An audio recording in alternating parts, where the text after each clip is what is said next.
Bapak Ibu sekalian, perkenalkan nama saya Yeni Francisca Simangunson. Saat ini saya bertugas di PT PN 4 Regional 1 Medan di bagian akuntansi dan keuangan sebagai Kepala Sub bagian pajak dan asuransi.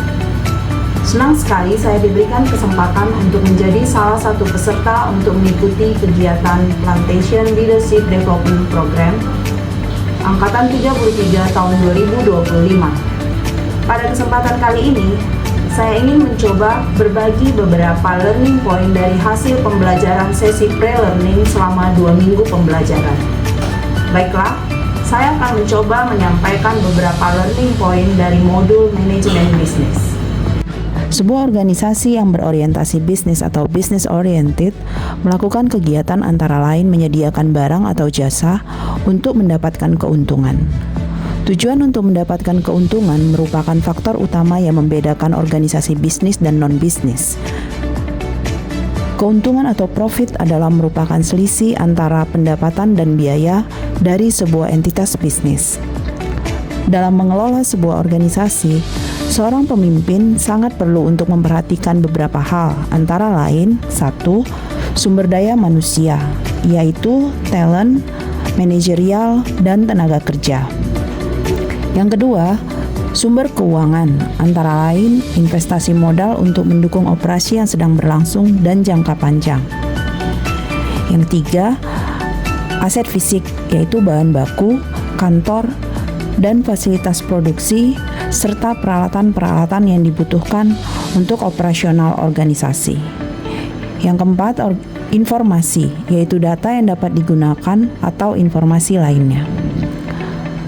Selain itu, hal lain yang sangat penting untuk diperhatikan dalam mengelola sebuah organisasi berorientasi bisnis, yaitu lingkungan eksternal bisnis, adalah segala sesuatu di luar organisasi yang mungkin mempengaruhi jalannya organisasi, antara lain lingkungan bisnis domestik, lingkungan bisnis global, lingkungan teknologi, lingkungan politik hukum, lingkungan sosio-kultural, lingkungan ekonomi berupa kondisi relevan yang ada dalam sistem ekonomi tempat perusahaan beroperasi. Apa itu manajer? Manajer adalah seorang yang mengelola organisasi berorientasi bisnis yang memiliki tanggung jawab utama untuk menjalankan proses manajemen untuk pencapaian tujuan menghasilkan keuntungan atau profit dengan menggunakan sumber daya secara bijak dan hemat atau efisien, serta membuat keputusan yang tepat dan berhasil menerapkannya atau efektif. Beberapa fungsi dari manajemen yang dilakukan oleh seorang manajer yaitu 1. Planning and decision making adalah proses menetapkan tujuan organisasi dan memilih tindakan dari serangkaian alternatif untuk mencapainya. Yang kedua, organizing, yaitu proses menentukan bagaimana kegiatan dan sumber daya akan dialokasikan. Yang ketiga, leading, yaitu kumpulan proses yang digunakan untuk mengatur anggota organisasi untuk bekerja sama dalam rangka mencapai tujuan organisasi. Yang keempat, controlling, yaitu proses memantau jalannya organisasi menuju tujuan yang ditetapkan. Ada beberapa tipe manajer yang dibedakan berdasarkan level dan area atau domain bidang kerja. Berdasarkan level, manajer dibagi menjadi 3 tingkatan, yaitu top managers adalah sekelompok kecil eksekutif yang mengelola organisasi secara keseluruhan, membuat tujuan organisasi, strategi, dan kebijakan operasi. Yang kedua, middle managers, yaitu kelompok manajer terbesar di sebuah organisasi yang bertanggung jawab untuk melaksanakan kebijakan dan rencana top management. Juga mengawasi dan mengkoordinasikan kegiatan manajer tingkat bawah atau first line managers. First line managers yaitu manajer yang mengawasi dan mengkoordinasikan aktivitas operasional karyawan.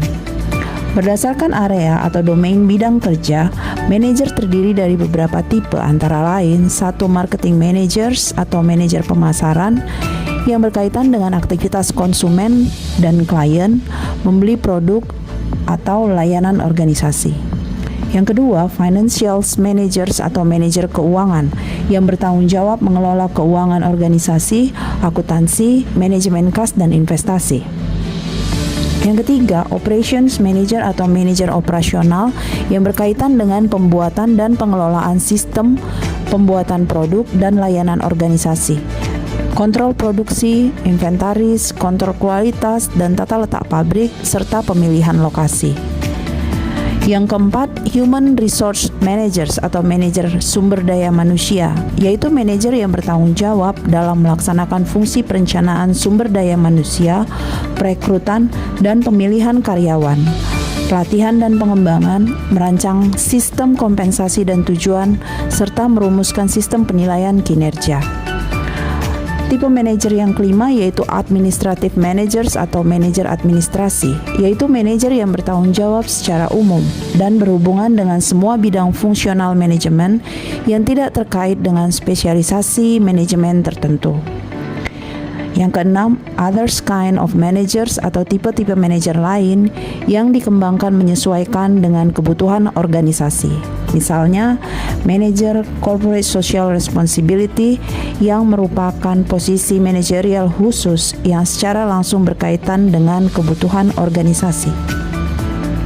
Untuk dapat menjalankan tanggung jawab sebagai manajer yang efektif dan efisien, ada beberapa managerial skill yang harus dimiliki oleh seorang manajer, yaitu satu, technical, adalah keterampilan khusus yang diperlukan untuk dicapai atau dipahami berkaitan dengan jenis pekerjaan yang dilakukan dalam sebuah organisasi. Yang kedua, interpersonal, yaitu kemampuan untuk berkomunikasi, memahami, dan memotivasi baik individu maupun kelompok. Yang ketiga,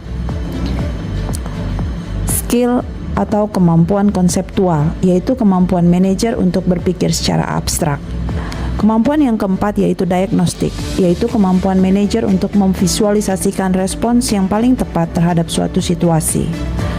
Selain itu, kemampuan kelima yang harus dimiliki oleh seorang manajer yaitu communication skill, adalah kemampuan manajer baik untuk menyampaikan ide maupun informasi secara efektif kepada orang lain dan untuk menerima ide serta informasi secara efektif dari orang lain. Kemampuan yang keenam yaitu decision making, adalah kemampuan manajer untuk mengenali dan mendefinisikan masalah dan peluang dengan benar dan kemudian memilih tindakan yang tepat untuk memecahkan masalah dan memanfaatkan peluang. Kemampuan yang ketujuh yang harus dimiliki oleh seorang manajer yaitu time management atau manajemen waktu, di mana seorang manajer harus memiliki kemampuan untuk memprioritaskan pekerjaan untuk bekerja secara efisien dan untuk mendelegasikan dengan tepat. Baiklah, demikian Bapak dan Ibu sekalian beberapa learning point yang dapat saya sampaikan dari hasil pembelajaran sesi pre-learning modul manajemen bisnis. Sekian dan terima kasih.